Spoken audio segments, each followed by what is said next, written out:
नमस्कार मित्रमैत्रिणींनो, माझ्या यूट्यूब चॅनलमध्ये तुमचं स्वागत आहे.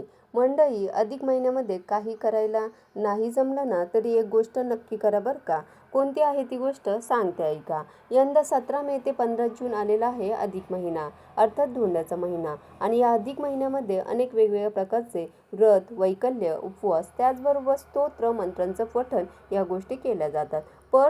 पण तुम्हाला फार काही करायला जमलं नाही तर एक गोष्ट जी तुम्ही करू शकता ती म्हणजे अधिक महिन्यामध्ये भगवद्गीतेच्या 15व्या अध्यायाचं पठण करणं. आणि जर म्हणता येत नसेल तर कमीत कमी श्रवण तरी नक्की करू शकता, अर्थात ऐकू शकता. का महत्त्वाचा आहे भगवद्गीतेच्या 15व्या अध्यायाचा अधिक महिन्यामध्ये? तर भगवद्गीतेच्या 15 अध्यायाचे नाव आहे पुरुषोत्तम योग. आणि मुळात अधिक महिनाच पुरुषोत्तम मास म्हणून ओळखला जातो, अर्थात तो भगवान श्रीहरी विष्णूंना समर्पित असतो. भगवद्गीतेच्या 15वा अध्याय हा भगवद्गीतेचा अर्क मानला जातो, म्हणून अधिक महिन्यात रोज 15व्या अध्यायाचे वाचन किंवा श्रवण करावं. त्याचबरोबर या गोष्टीने पितृदोष निवारणही होतं आणि अक्षय पुण्याची प्राप्ती देखील होते. धन्यवाद.